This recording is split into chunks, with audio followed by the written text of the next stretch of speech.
안녕하세요. 부동산 가이드 이가은입니다. 서울의 집값을 잡기 위한 부동산 대책이 1년 4개월 동안 무려 9차례나 쏟아져 나왔습니다.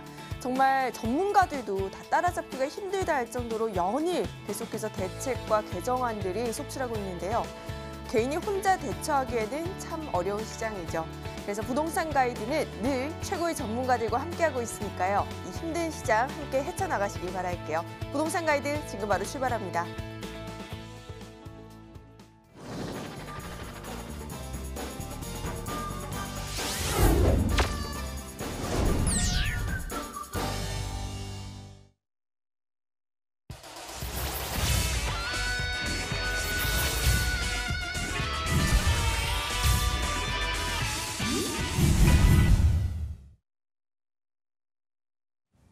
네, 일부 생생부동산 클리닉 김규현 이사님과 열어보도록 할게요. 이사님 어서 오세요. 네, 안녕하세요.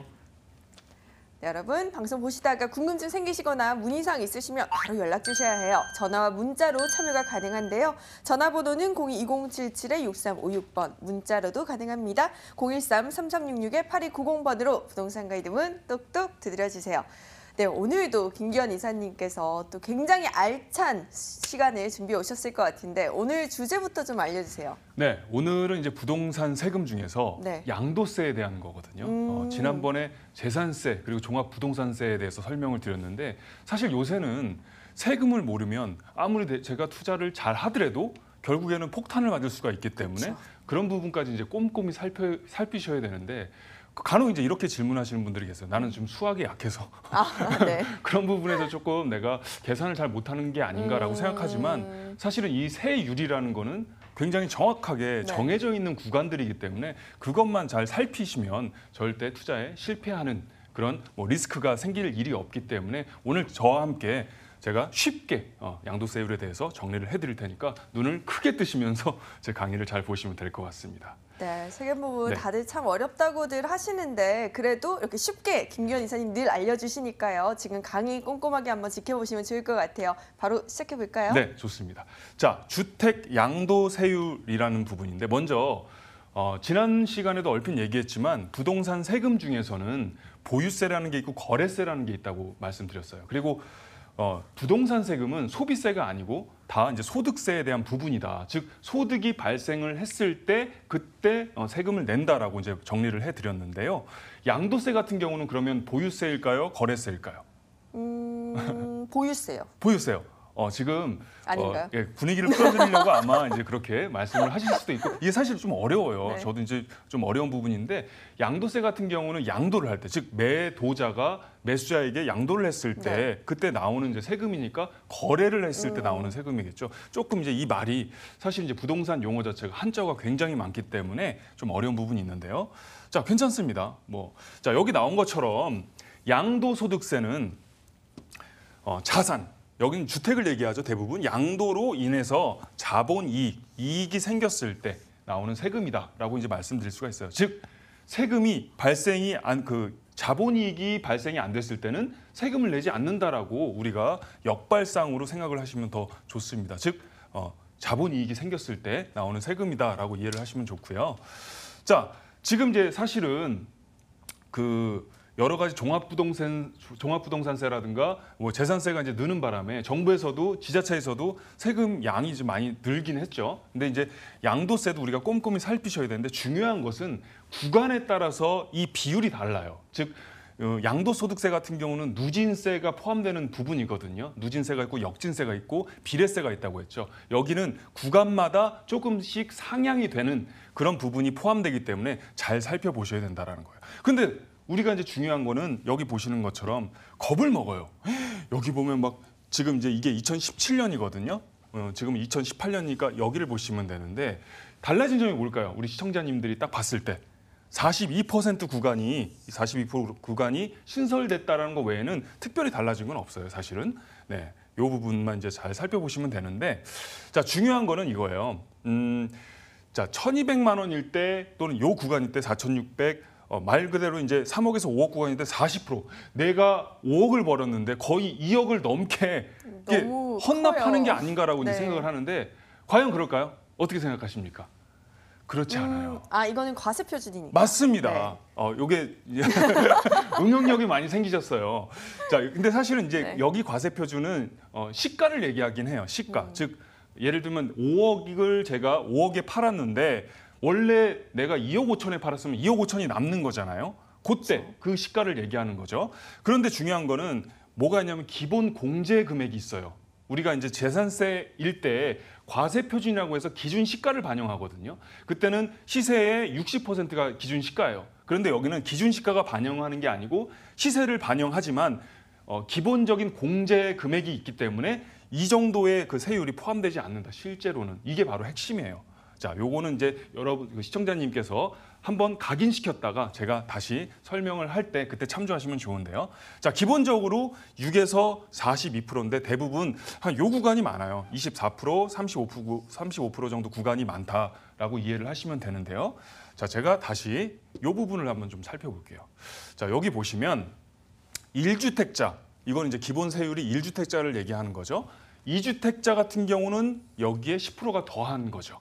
그리고 3주택자는 20%가 더해서 세금을 내요.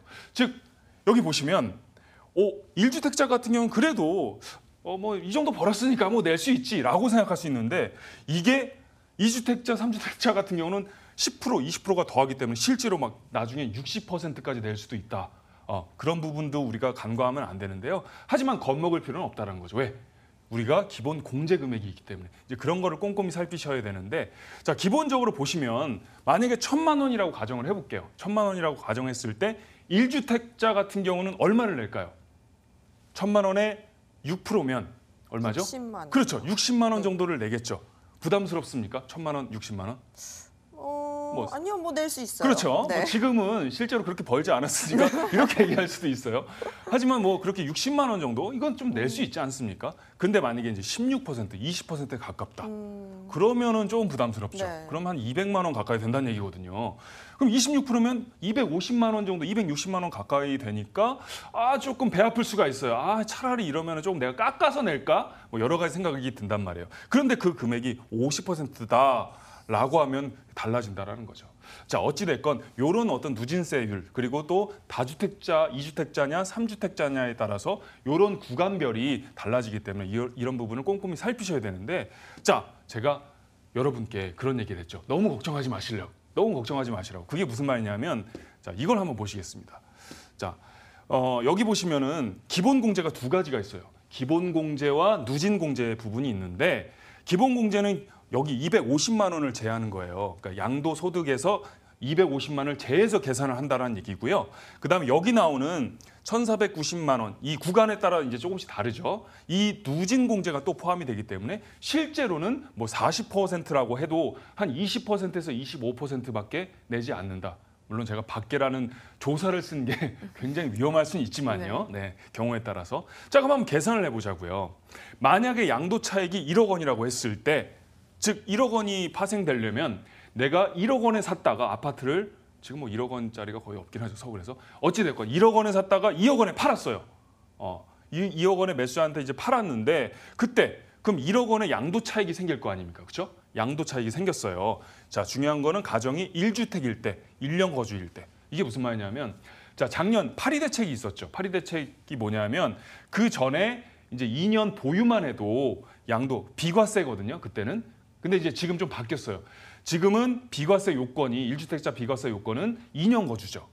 예. 그리고 그 9억 원 이상일 때는 반드시 또 이제 2년 거주를 해야 돼요. 네. 파리 파리 대책 전이라도. 자, 이런 부분도 약간 꼼꼼히 살피셔야 되는데, 어찌 됐건 지금은 거주를 안 했을 때 1년밖에 거주를 안 했으니까 양도세 조건이 되는 거죠. 비과세가 아니고. 그랬을 때 250만 원을 제외하는 거예요. 그러면 얼마죠? 9,750만 원 정도가 되겠죠. 자, 그런데 이 구간이, 자, 1억 정도 구간이면 35% 구간이거든요. 1억이면 35% 구간에 포함이 되는데 이때 누진 공제가 또 포함이 된다라는 얘기예요. 그래서 250만 원을 제외하고 또 그 금액에서 35%를 곱한 금액에서 빼기 1,490만 원 정도를 하면 이때는 양도세가 약 2천만 원 가량에 포함된다라고 이해를 하시면 된다라는 거죠. 자, 그럼 어떻게 됐습니까? 1억 원일 때 35%면 원래는 3,500만 원을 내야 되는데 네. 이 누진공제가 포함되기 때문에 기본공제와 누진공제의 합산이 포함되기 때문에 결과적으로는 한 2천만 원 정도의 세금. 물론 많죠. 네, 2천만 원도. 그것도 아까워요. 네, 저도 좀 배 아픕니다. 네. 사실 제 돈을 내가 벌었는데 이걸 왜 내가 내? 이렇게 네. 생각할 수가 있지만 네. 그거는 사실 너무 우리가 야박하게 생각할 필요는 없는.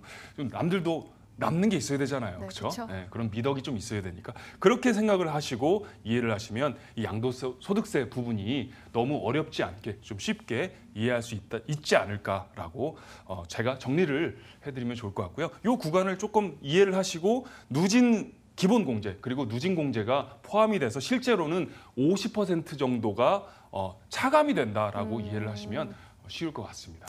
네, 정말 어렵게만 느껴지던 이 주택 양도세에 대해서 조금 더 쉽게 이렇게 풀어서 설명을 해주셨어요.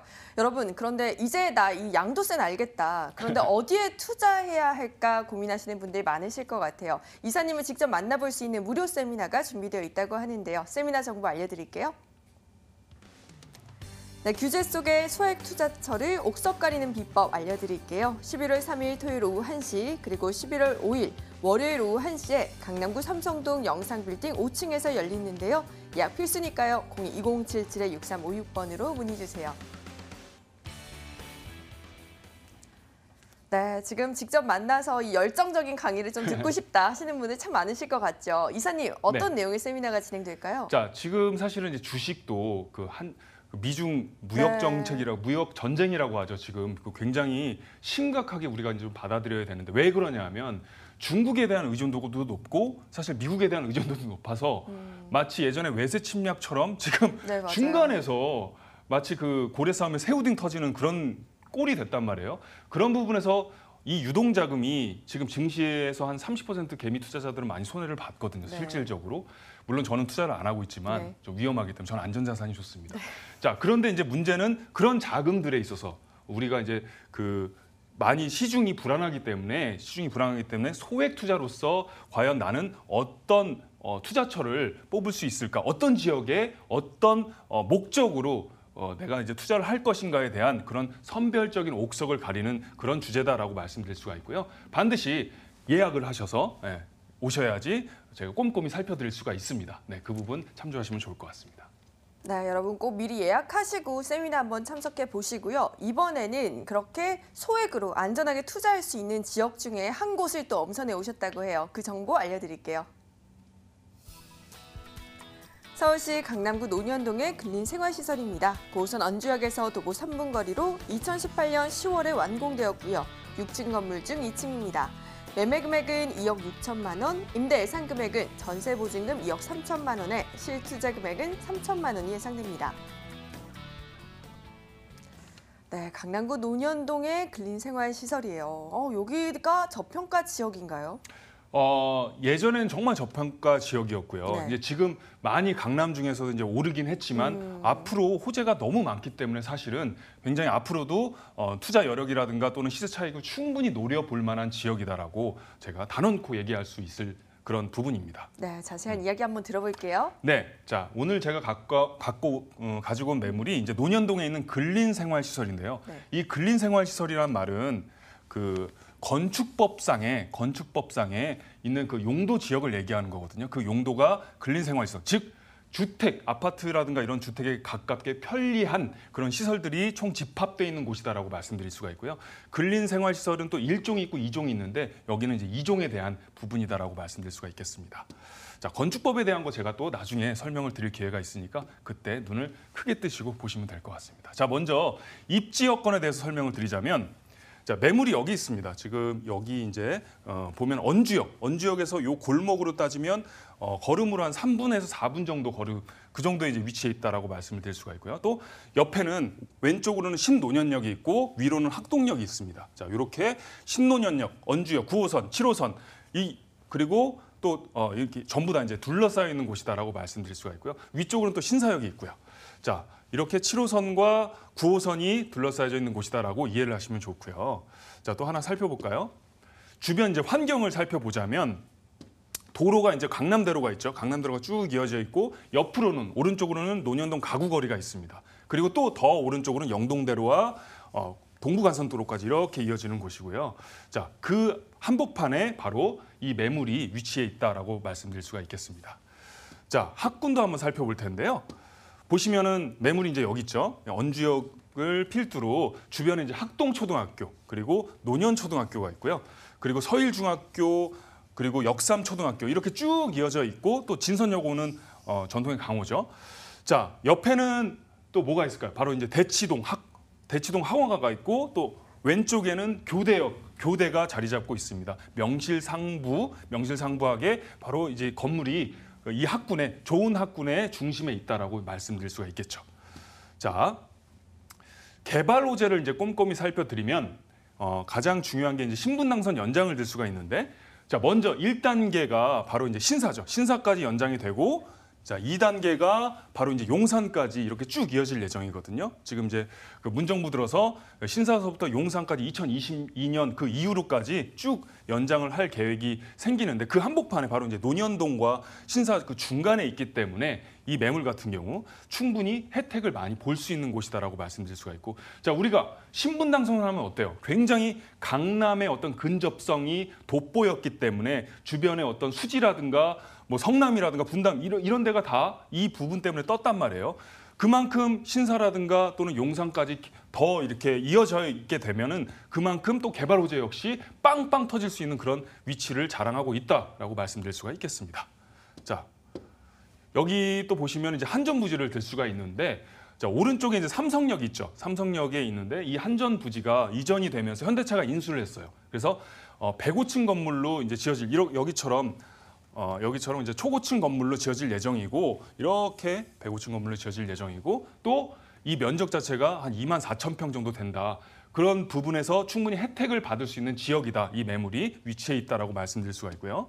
자, 또 하나는 이제 영동대로 지하화 사업인데, 지금 그 이쪽 부분 제가 여기는 이제 설명을 드리는데 여기를 한번 좀 설명을 드리려고 하거든요. 여기가 이제 그 영동대로서부터 이제 잠실까지 쭉 이어지는 국제교류 복합지구가 있는 곳인데, 이 국제교류 복합지구 안에 또 이 삼성역 호재가 동시에 수반된다라고 말씀드릴 수가 있어요. 그래서 A 노선, B 노선, C 노선이 모두 삼성역을 관통한다. 물론 이제 B 노선은 약간 비껴가긴 하지만 A 노선, C 노선 같은 경우는 바로 이제 삼성역을 직통한다라고 말씀드릴 수가 있고, 지하 3층에서 6층까지 요 지역들이 바로 이제 통합 환승센터로 이어질 예정입니다. 이 규모만 해도 한 70만 평 정도가 된다라는 거죠. 그만큼 이제 임차인 수요라든가, 왜 그러냐면 여기에 포함되는 이 사업에 포함되는 사람만 해도 어마어마하기 때문에 충분히 공급이 부족한 강남, 특히 이제 논현동이라든가 역삼동 쪽에는 그 풍부한 임차 수요로 인해서 집가 상승이라든가 임대가 상승을 노려볼 만하다라고 말씀드릴 수가 있겠죠. 자, 여기도 이제 보면 이제 GTX 노선을 조금 그려보면은, 자, A 노선이 파주에서 쭉 이어져서 이렇게 삼성역을 관통한다는 거죠. 파주에서 삼성역 그리고 동탄까지 이어지죠. 동탄. 그리고 B 노선은 송도에서 쭉 이어져서 남양주로 이제 마석까지 이어지고요. C 노선은 수원에서 시작돼서 양재로 이어지면서 그리고 이제 양주, 삼성을 관통한다는 얘기죠. 이렇게 또 쭉 그 중심에 삼성역이 있고 옆에 이제 논현동, 즉 가구거리가 있다라고 말씀드릴 수가 있고요.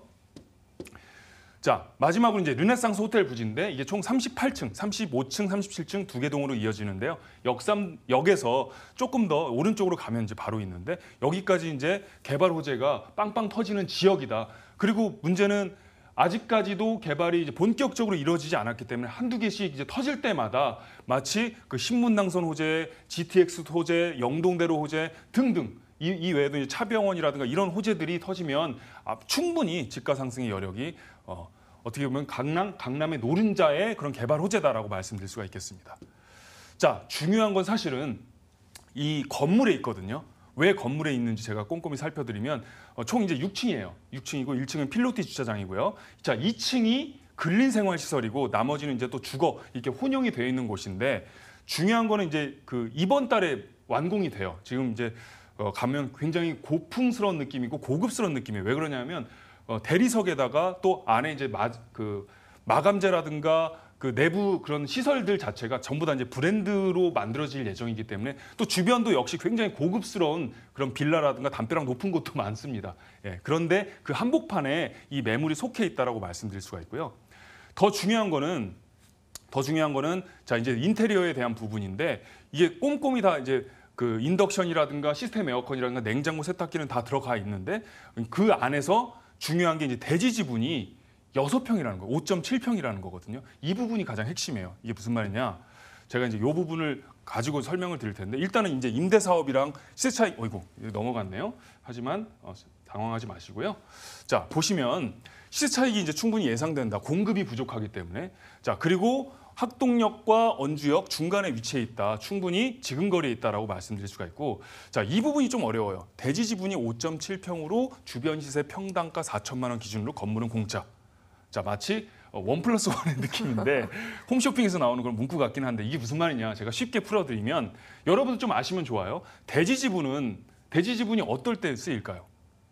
나중에 가치 평가를 매기거나 또는 감정 평가라든가 또는 재건축이라든가 재개발, 네, 이때 이제 이 바로 대지 지분으로 평가를 해요. 왜 그러냐면 건물은 천재지변이라든가 그렇죠. 또는 무너질 감가상각 수도 있죠. 무너질 수 있거든요. 그리고 오래되면 그 안에서 이제 그 노후화되고 낙후되지 않습니까? 시설 자체가. 하지만 땅은 낙후가 돼요? 아니요. 안 돼요. 그 핵폭탄을 맞지 않는 한 네. 낙후가 될 우려가 없어요. 사라지지 않는 한. 자, 그렇기 때문에 대지 지분이 굉장히 중요한데 이 주변의 대지 지분이 보통 3평에서 3.5평 정도예요. 자, 이 부분을 얘기하는 거죠. 거의 2배죠. 2배 가까운데 평당으로 대지 지분으로 따지면 평당가가 8천 정도예요. 이 시세가. 그런데 이제 중요한 거는 감정 평가를 매길 때 이 대지 지분 플러스 평당 500만 원 정도의 건물가액이 포함돼요. 결국은 이걸 계산하면 이게 18평의 평수니까 건물가액이 8천만 원 정도거든요. 그 부분이 공짜라는 얘기예요. 이해하셨죠? 그래서 중요한 거는 이게 2배의 대지 지분이기 때문에 나중에 이 물건을 되팔 때라든가 또는 시세 차익을 충분히 노려볼 만하다. 사자마자 한 7, 8천의 이익을 볼 수 있는 그런 매물이다라고 말씀드릴 수가 있어요. 자, 요거 이제 나머지 제가 설명을 드렸으니까 이제 가격을 마지막으로 살펴볼까요? 네, 지금 확인해 보죠. 그럴까요? 자, 2억 6천만 원입니다. 보통 이제 시세가 3억이 다 넘는데 2억 6천이면 굉장히 싼 거죠. 예. 그리고 전세로 따지면 2억 3천만 원. 그리고 월세가 3천에 120만 원이라는 거고요. 자, 전세 시에는 3천만 원, 월세 시에는 7천만 원의 투자 금액이 필요하다. 즉 소액 투자로서 대지 지분의 6평에 즉 7, 8천 정도의 이득을 볼 수 있는 그런 희귀하고 유일무이한 강남의 매물이다라고 정리를 해드리겠습니다. 네, 강남 속에서 비교적 굉장히 소액 투자로서 안정적인 수익을 창출할 수 있는 곳인 것 같아요. 강남구 논현동 근린생활시설에 대해서 살펴봤는데요. 오늘 준비한 소식은 여기까지입니다. 함께해 주신 R&D 하우스 김기현 이사님 말씀 고맙습니다. 네, 감사합니다.